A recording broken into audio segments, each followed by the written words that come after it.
Mes chers bien-aimés, bonsoir. Il est 1 h du matin, je n'arrive pas à trouver le sommeil. Alors j'ai pris une décision, une seule. Celle de venir communiquer encore avec vous. Vous, mes bien-aimés, nous avons tous une mission à accomplir sur la terre. Alors chacun doit être capable de détecter dans quel domaine il peut être utile à l'humanité. Aujourd'hui, j'ai fait le choix de venir constamment interagir avec ceux qui ont le temps de lire les vidéos, parce que nous n'avons pas un autre moyen de communiquer avec ceux de l'intérieur du Congo-Brazzaville et ceux de la diaspora. Nous avons un seul moyen, c'est ce média que Facebook nous a offert.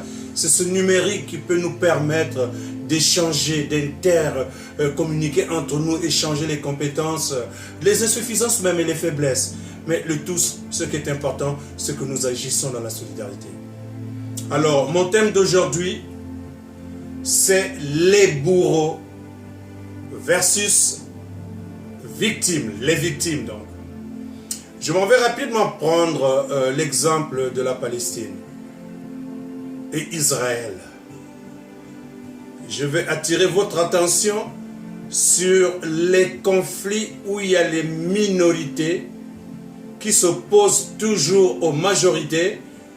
Mais hélas, ce complexe, ce paradigme vient nous montrer que les minorités ont tendance à se surarmer pour dominer les majorités. L'exemple de la Palestine, c'est pas la peine que je fasse un grand commentaire là-dessus, mais du point de vue historique, nous savons très bien que c'est la France et l'Angleterre qui ont copiné, donc qui se sont mis dans une relation incestueuse pour créer Israël. Bien sûr qu'ils se sont appuyés sur un document de base, la Bible. Et donc ils l'ont exploité dans un domaine de la tricherie, donc de la domination coloniale et néocoloniale. Alors, pourquoi seulement Jérusalem? Mais il y a un contexte spirituel et un contexte économique à cause du passage. Le commerce, il faut faire passer les bateaux.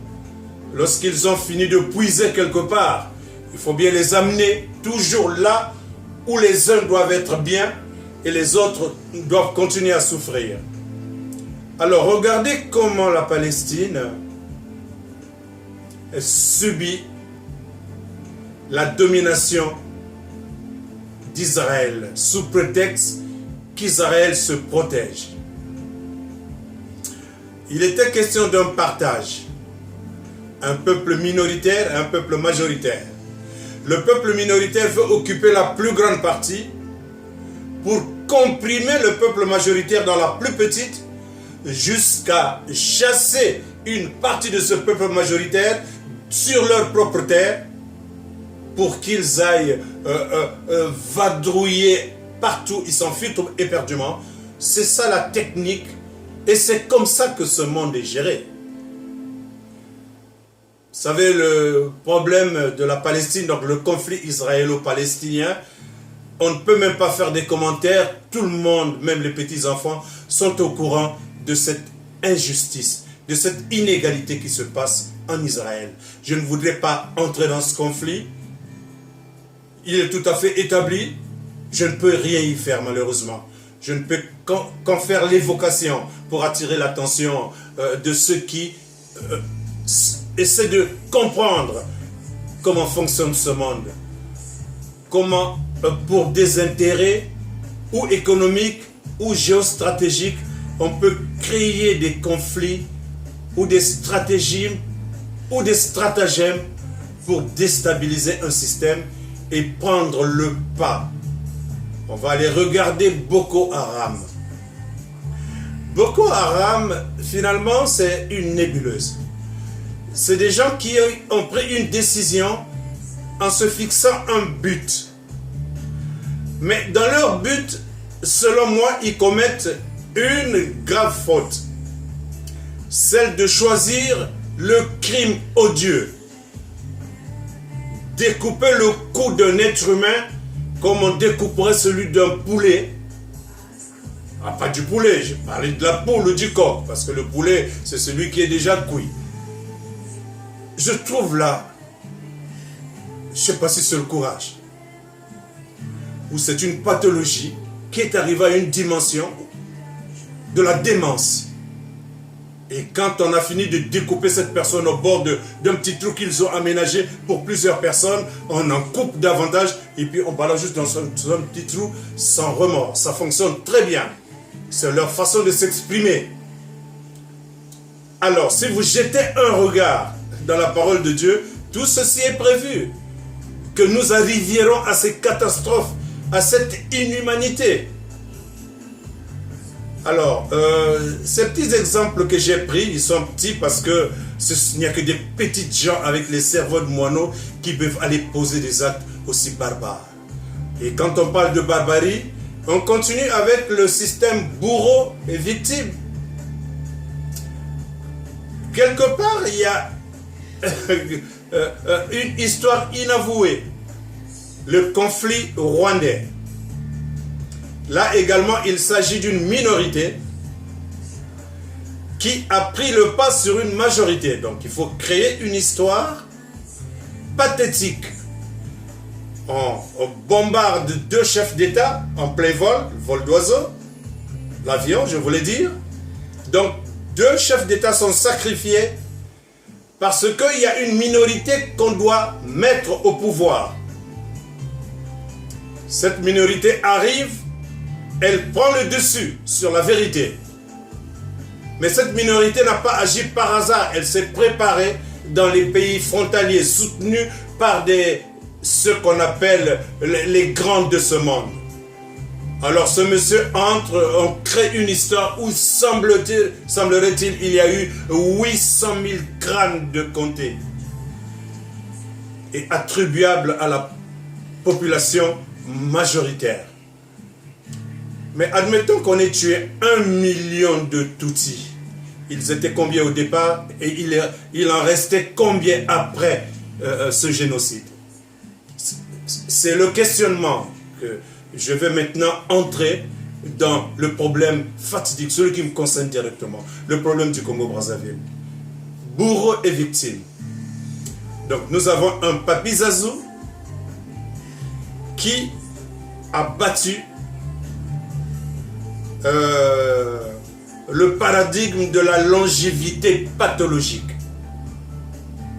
Mais la question que je me pose aujourd'hui, c'est pourquoi Sassou reste depuis toujours au pouvoir? Quels sont les vecteurs ou les variables focales que Sassou utilise pour rester aussi longtemps au pouvoir?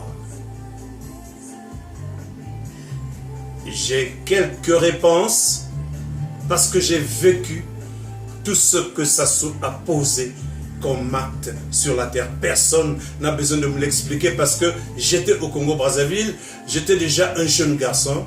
Quand ce monsieur va libérer Ngouabi qui était détenu, et puis l'histoire de Sassou commence exactement là. Parce qu'à partir de là, Sassou avait visualisé les avantages du pouvoir. Il avait des amis autour de lui. Sa stratégie, c'est la stratégie du déblayage.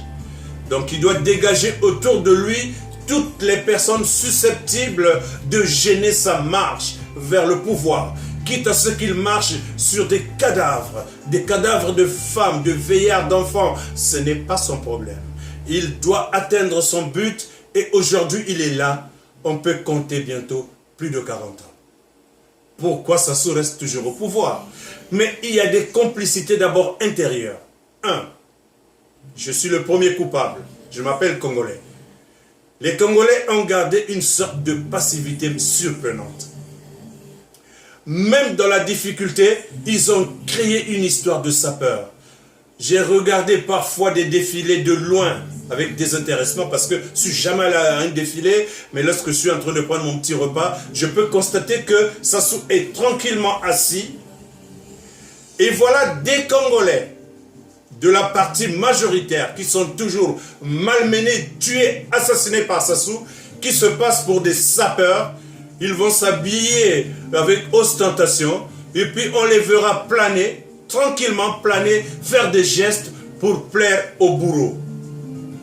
Alors dites-moi, cher bien-aimé, quelle est cette relation qui lie la victime au bourreau?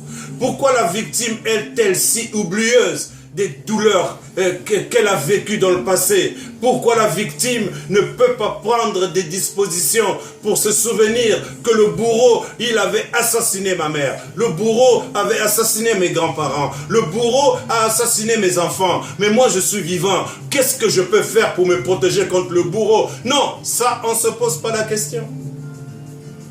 On est tranquille, Sassou va bombarder en 97, bombarder en 98, bombardé jusqu'à l'an 2002. Donc ce monsieur a bombardé les Congolais pendant 5 ans. Quand il a fini de les bombarder, ça dit qu'il a fini de les soumettre par la mort.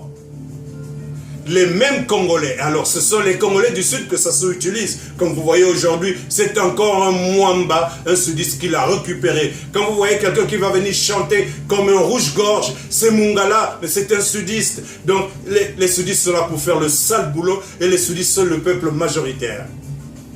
Les complicités intérieures, mais vous verrez des cadres du Sud qui acceptent d'aller juste participer à des petits repas assaisonnés de pétrole, de sang humain et des tas d'argent qu'ils ont mis dans leur poche. Ils ont des difficultés à marcher puisqu'ils ne savent même pas où garder cet argent, mais ils vont l'emprunter ou le partager dans le monde entier alors que le peuple congolais crève. Le peuple congolais souffre dans les hôpitaux. Il n'y a pas de place. D'ailleurs, il n'y a même pas des hôpitaux. Les mamans accouchent à même le sol. Si oui, il y a un lit que beaucoup de mamans doivent partager avec leur bébé. Et pour aller au 5e étage, s'il y a un 5e étage à cet hôpital, mais les personnes doivent être portées à Califourchon et il faut payer le porteur. Si tu n'as pas un parent qui est costaud, il faut dépenser pour le porteur. Et quand tu arrives quelque part, essoufflé, il n'y a pas de médicaments. Mais ce sont ces mêmes personnes-là, après avoir perdu leurs parents, lorsqu'ils reviennent, ils ont faim. Ils sont obligés de repartir voir le bourreau pour avoir un peu de pétrole à boire, pour demander leur part de verre de sang. Mais comment un peuple peut-il se libérer s'il s'est complet dans la position de victime? S'il continue à collaborer avec le bourreau, comment voulez-vous que les Congolais se libèrent de Papi Zazou? Si Papi Zazou est là pendant très longtemps, mais c'est parce que les Congolais lui ont donné la possibilité d'y rester. Pour moi, je vais situer donc le deuxième paradigme, ce sont les intérêts égotistes, donc l'égoïsme des colonisateurs, ces esclavagistes qui ont utilisé des méthodes au départ d'accaparement, c'est-à-dire qu'ils se sont partagés l'Afrique et la France, elle est venue s'arc-bouter sur le Congo-Brazzaville.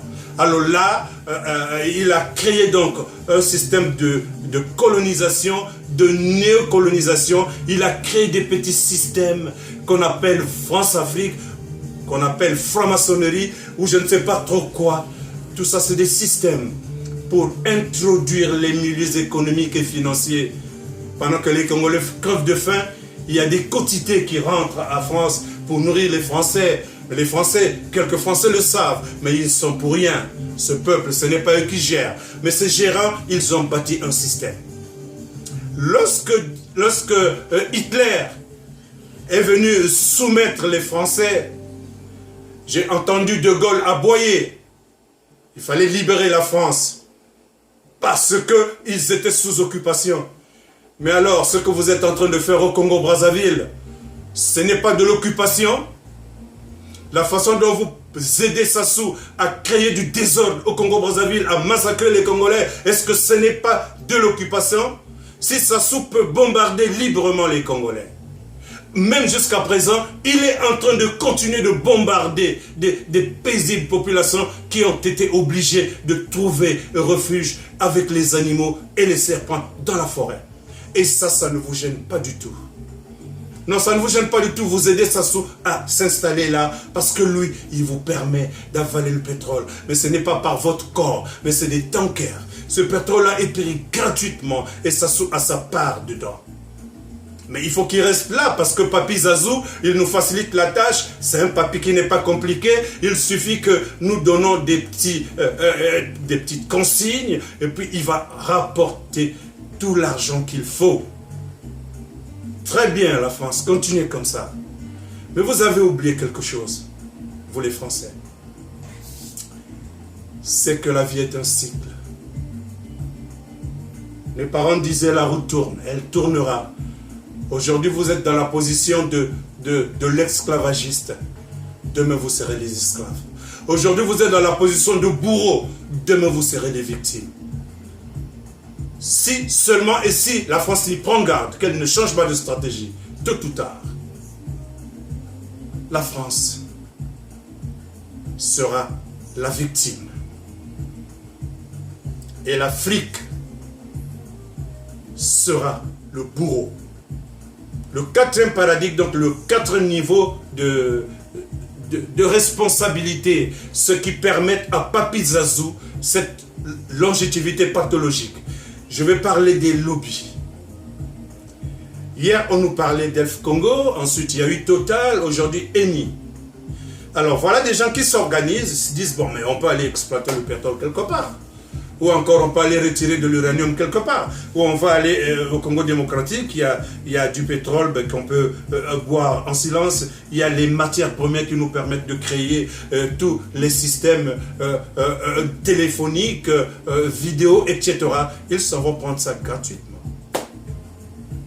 Non, ils ne peuvent pas réfléchir sur une stratégie noble, des principes de commerce civilisé, où ils s'entendent avec l'autre, même si c'est leur gouverneur, mais ils ne font pas des habillages. Non, pas du tout. Ils viennent comme des barbares pour soumettre les populations qui y vivent là. Et pour les chasser, il faut massacrer. Mais pour qu'ils massacrent, il faut créer un pantin.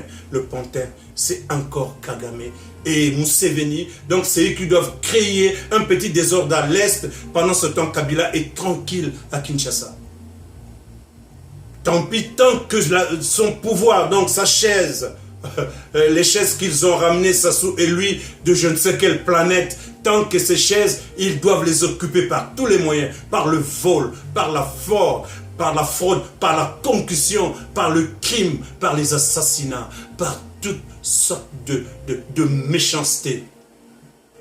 Nous vivons donc dans une sorte de haine viscérale où les uns doivent broyer les autres. Et on va voir les gens comme Bolloré qui se comportent comme un propriétaire. On fait semblant de faire des appels d'offres, mais dans ces appels d'offres, ce sont les mêmes. Au Congo-Brazzaville, à Pointe-Noire, c'est Bolloré. Vous passez au Cameroun, c'est Bolloré. Quelque part en Côte d'Ivoire, c'est toujours Bolloré, comme s'il n'y a pas d'autres personnes qui peuvent gérer le port. Mais ce port de Pointe-Noire a été géré depuis longtemps par des Congolais. Ça fonctionnait très bien. Il suffisait qu'on demande des financements intelligents pour pouvoir améliorer le port. Mais les Congolais sont capables de gérer ces ports. Mais diable, mais comment ça se fait que ces gouverneurs de la France ne sont-ils pas capables, avec leur parrain français, Papi Zazou, ils ne sont pas capables de constater qu'ils peuvent quand même permettre une alternance. Chez eux, en Occident, moi qui me trouve ici au Canada, mais les règles sont claires, les règles politiques sont clairement établies. Personne n'entre dans le carré de personne. Je l'ai déjà dit tantôt, mais je vais le répéter, Papi Zazou, mais essaie de faire semblant. François Hollande, ou tous les petits Sarkozy et autres, De Gaulle et Jacques Chirac qui sont passés, pour ne citer que cela. Mais ils sont arrivés pour jouer le même jeu et Papy Chirac est arrivé au niveau de sa sérénité, la vieillesse l'a rattrapé et la conscience était dans un remords où il va déclarer que l'argent de l'Afrique rentre dans les poches des Français. Donc ce sont les Africains qui nourrissent les Français et ils demandaient donc que quelque chose de quelque peu humain soit établi pour que l'Afrique bénéficie également de ses richesses. Oh mon Dieu, quelle méchanceté! Mais comment pouvez-vous permettre de vous comporter comme ça, vous les gouverneurs, vous les Africains? Ça saoule. Comment peux-tu jusqu'à aujourd'hui, toi qui viens de gagner les élections, supposément, prétendument, mais comment ne peux-tu pas être heureux de ta victoire? Comment un peuple qui t'a voté à 60% ne peut-elle pas jubiler? Alors jubiler juste pour venir crier la victoire, cette majorité qui allait se déployer partout dans le Congo-Brazzaville, dans toutes les régions du Congo-Brazzaville, on aurait pu voir les gens manifester leur joie. Non, c'est le contraire, c'est le deuil. C'est le deuil. On a déployé l'armée dans tout le Congo-Brazzaville. C'est un état de siège. On a déployé des mercenaires et des militaires partout dans le pool. Il faut aller massacrer les Bas-Congo parce que c'est eux qui résistent. Et là, je vais rentrer dans le quatrième paradigme. Alors, c'est le plus pénible. Ce sont les Américains. Moi, je croyais que les Américains avaient un leadership. Un leadership pour venir quand même réguler les problèmes dans le monde. J'ai, avec la grâce de Dieu, prédit qu'un noir dirigerait les États-Unis. Mon premier fils m'a traité de fou. J'étais hospitalisé ici à l'hôpital. J'étais au Canada. J'étais à l'hôpital quand je dis à mon enfant, mon fils, c'est un noir qui va diriger les États-Unis. Mon fils m'a dit, mais papa, je pense que... Est-ce que c'est pas que tu délires pas? Qu'est-ce qui t'arrive? Pour eux, donc, j'atteignais donc l'étape où bientôt je vais mourir et je commence à divaguer. Je lui ai répété, mais attends mon fils, je ne suis pas en train de bégayer ou de moutonner. Je te dis qu'un noir va diriger les États-Unis. Barack Obama est passé au pouvoir. Ce n'est pas que je comptais sur lui pour aller libérer l'Afrique. Ce n'est pas que je comptais sur lui pour aller libérer le Congo-Brazzaville de la bandicité ou du gangstérisme de Papy Zazou. Mais au moins, je pensais qu'il était capable. Lors des voyages de Sassou, parce qu'il est parti parfois aux États-Unis, pendant le mandat de Barack Obama. Barack Obama, pourquoi Barack Obama n'a pas dit à Papy Zazou que ce qu'il était en train de faire au Congo-Brazzaville était une méchanceté innommable? Mais pourquoi les Occidentaux ne peuvent pas changer leur modus operandi? Pourquoi ils ne peuvent pas regarder le Canada? Les Canadiens ont une façon de travailler. Ils n'attirent l'attention de personne. Ils travaillent, c'est à peine qu'ils viennent faire des discours. Regardez la France avec tous les conflits qu'ils ont. Mais parce qu'au plan organisationnel, ils ne valent rien du tout. Attendez, mais la France ne peut pas lâcher l'Afrique. Ce que Hitler a tenté à faire, là, la monnaie qu'il commençait à imposer aux Français, mais c'est ce que De Gaulle a fait. Et non, il ne se gêne pas, et l'Amérique qui pouvait venir habiter toutes ces choses. Au contraire, elle-même, elle a des visées, parce qu'il faut que les Américains également vivent. Ils ont fait des stocks de pétrole, c'est très bien. Mais l'Afrique est en train de prendre un leadership économique, donc pas parce que les Africains ont déjà pris l'essor ou le décalage économique et financier, non, mais parce que là-bas, il y a des richesses. Il semble qu'il y a des richesses inépuisables. Alors la meilleure façon d'aller, n'est-ce pas, s'accaparer de ces richesses, c'est de préparer des modus operandi, des modes opératoires stratégiques, soit par la barbarie, soit par des méthodes où il faut déblayer le terrain pour que plus tard, ils s'installent avec autorité. Et les Africains, ils assistent, comme au Congo-Brazzaville.